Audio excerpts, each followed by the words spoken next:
سب سے اعلیٰ درجے کا اسلام کیا ہے؟ من سلم المسلمون من لسانہ و یدہ۔ زندگی میں یہ طے کر لو، کوئی کتنا ہی تمہیں دکھ پہنچائے، کوئی کتنا ہی تمہاری بےعزتی کرے، چپ ہو جاؤ، سہ جاؤ۔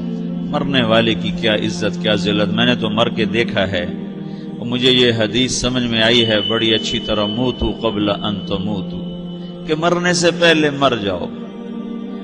اس وقت اگر میں مر جاتا تو مجھے کوئی گالیاں دیتا تو مجھے کیا نقصان تھا، اور مجھے کوئی نعرے لگاتا میرے لیے تو میرا کیا نفع تھا۔ تو مرنے سے پہلے مر جاؤ، کوئی تمہیں برا بھلا کہے تو تمہارا کیا نقصان ہے، تمہیں کوئی واہ واہ نعرے لگائے تمہیں کیا نفع ہے۔ اگر اللہ راضی ہے تو مرد آباد اور زندہ باد سے بے نیاز ہو۔ ابو ذر رضی اللہ تعالیٰ عنہ کو ایک آدمی نے گالیاں دی تو انہوں نے فرمایا، بیٹا ایک گھاٹی آگے آ رہی ہے، اس میں گر گیا تو جو کچھ کہہ رہے ہو اس سے بھی زیادہ کا حقدار ہوں، اور اگر پار ہو گیا تو تیری گالیوں سے مجھے کوئی فرق نہیں پڑتا ہے۔ من سلم المسلمون من لسانہ و یدہ موتوا قبل ان تموتوا۔ چونکہ آج کل اخلاق ہیں انتقامی، معاف کرنے والے اخلاق ہیں نہیں، انتقامی اخلاق ہیں۔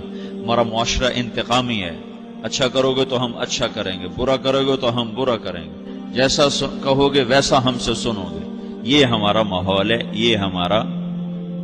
ایک ماں کہہ رہی تھی دوسری ماں کو، میرے پترا کدی کسی نے واسطے سلام نہیں کیتا، بڑے فخر سے کہہ رہی ہے، ہمارے اپنے گاؤں کی بات بات، میرے پترا کدی نہیں کسی نے واسطے سلام کیتا، مائی جڑا کرے انہوں کریں دیں، جڑا نہ کرے انہوں پوچھ دے ہی کوئی نہیں۔ یہ وہ فخر سے کہہ رہی، جو سب سے بڑا عیب ہے وہ سب سے بڑا فخر بنا ہو۔ میرے پترا کدی نہیں کسی نے واسطے سلام کیتا۔ جب ماں باپ نے یہ سبق دیا تو اولاد کا کیا قصور ہے؟ ہمارا معاشرہ انتقامی ہے، ایک کی 10 سنانے کا ماحول ہے، تو آپ 100 کی ایک بھی نہ سناؤ۔ احنف بن قیس رضی اللہ تعالیٰ عنہ پہ ایک آدمی نے چڑھائی کر کہنے لگا، ایک سناؤ گے نا تو 10 سنو گے میری طرف سے۔ تو احنف بن قیس کہنے لگے، بھائی تو مجھے 100 بھی سنائے گا نا تو میری طرف سے ایک بھی تو نہیں سنے گا۔ ایک آدمی ان کی بڑی بےزتی کر رہا تھا اور وہ چل رہے تھے، اور وہ 100 گالیاں بک رہا ہے۔ جب آ گیا نا قریب شہر تو کہنے لگے، دیکھا میرا قبیلہ یہاں رہتا ہے، اگر کسی نے سن لیا نا تو تیری بڑی دھلائی کر دے گا، تو نے جو مجھے گالیاں دینی میں کھڑا ہوں یہیں تو دے لے، تو اپنا سارا زور پورا کر لے تاکہ آگے تجھے کوئی تکلیف نہ پہنچا دے میری وجہ سے۔ تو وہ پاؤں پہ گر کے معافی مانگنے لگا کہ واقعی تو بڑے حلم والا ہے۔ وہ مشہور تھے اپنے حلم میں، بردباری، اور لوگ ان کا امتحان لینے آیا کرتے تھے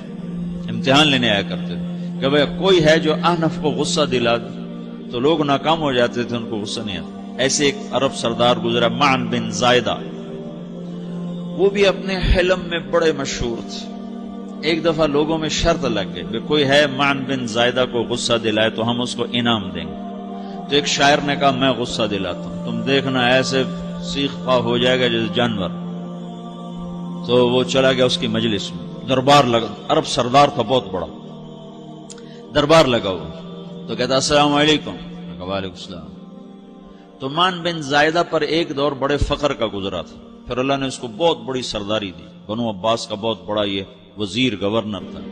تو کہتا اتذکر اذ لحافک جلد شاۃ واذ نعلاک من جلد البعیر، کیوں بھائی تجھے یاد ہے جب تیرا بستر بکری کی کھال تھا اور تیرے جوتے اونٹ کی کھال کے تھے؟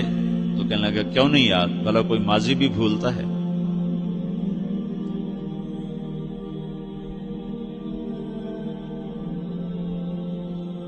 تو وہ کہنے لگا، پہلا وار تو خطا کا، فسبحان الذی آتاک ملکا وعلمک الجلوس علی السریر۔ تو پھر ساری تعریفیں تو اللہ کی ہیں جس نے تیرے جیسے کو تخت پہ بٹھا دیا۔ کہاں بھئی ساری تعریفیں اللہ کی ہیں، میری تو کوئی اوقات نہیں۔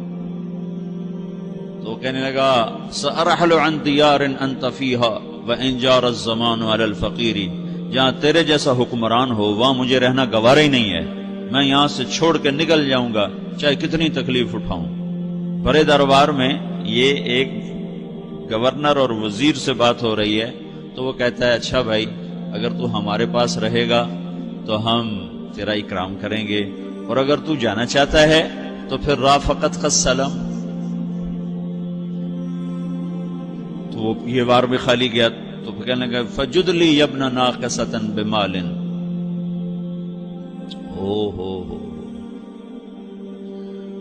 او گندی ماں کے بیٹے مجھے کچھ عطا بھی کر، میں بغیر پیسے کے سفر کیسے کروں گا؟ عرب کو کسی کو بھی ماں کی گالی دے دینا پھر عرب سردار ہو. فجد لی یبن ناقصۃ بمال، بری ماں کے بیٹے مجھے کچھ پیسے بھی دے، میں نے جانا ہے. میں کہا بھائی اس کو 3000 دے دیا جائے. اللہ تو کہنے لگا قلیل ما آتیتنی و انی لأتمو منک فی الکثیر، یہ تو بہت تھوڑا تو نے دیا ہے، مجھے اور دے. کہا اچھا بھائی 3000 اور دے دو. تو وہ شاعر کی بھی آنکھیں پھٹ گئیں. کہنے لگا اب ٹھہر جا ٹھہر جا، اب میں تیری اصل تجھے بتاتا ہوں. سألت اللہ ان یبقیک ذخرا فما لک فی البریۃ من نذیر، میں اللہ سے دعا کرتا ہوں اللہ تیرے جیسوں کو سلامت رکھے، تیرے جیسا دنیا میں کسی ماں نے جنا ہی کوئی نہیں. فمنک الجود والافضال حقا وفضل یدیک کالبحر الغزیر، تو ہی سخی ہے، تو ہی کریم ہے، اور سمندر بھی تیری سخاوت کے آگے کچھ نہیں ہے. تو نے کہا اچھا بھائی تو نے ہماری برائی کی، ہم نے تمہیں 6000 دیے، اب تو نے ہماری تعریف کی، ابھی 10,000 اور دے دو اس کو. باتیں ہی رہ گئیں، باتیں ہی رہ گئیں. کہاں سے لائیں ایسے لوگ؟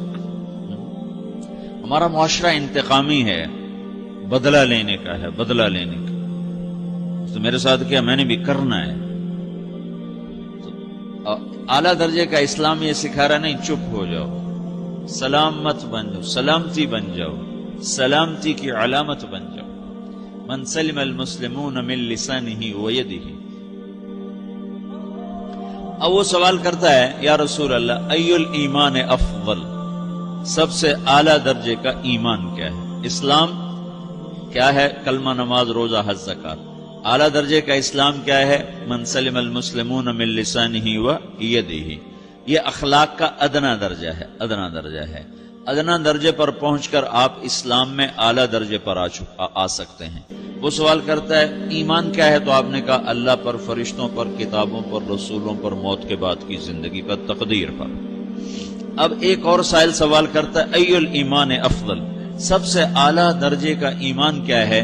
تو آپ نے فرمایا حسن الاخلاق، اچھے اخلاق سب سے اعلیٰ درجے کا ایمان ہے.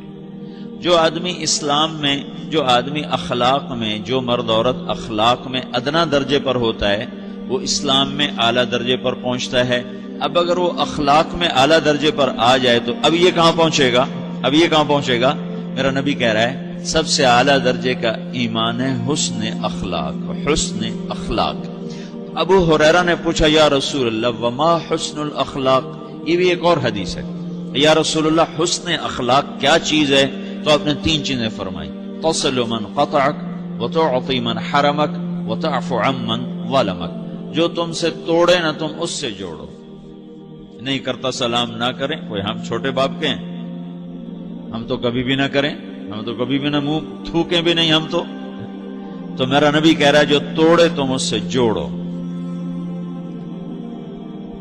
جو محروم کرے اسے عطا کرو، جو زیادتی کرے اس سے درگزر کرو. یہ 3 کام جو عورت مرد کر لے گا یہ اخلاق کے اعلیٰ درجے میں ہے. جب یہ اخلاق کے اعلیٰ درجے پر پہنچتا ہے تو پھر میرا نبی کیا بشارت دیتا ہے؟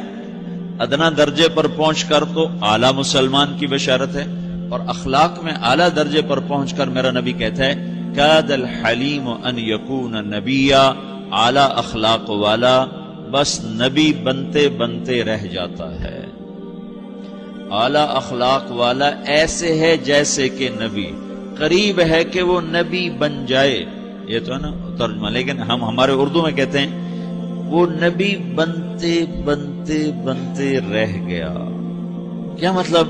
کہ اس میں اور نبی میں صرف نبوت کا فرق رہ جاتا، باقی وہ سب کچھ حاصل کر لیتا ہے.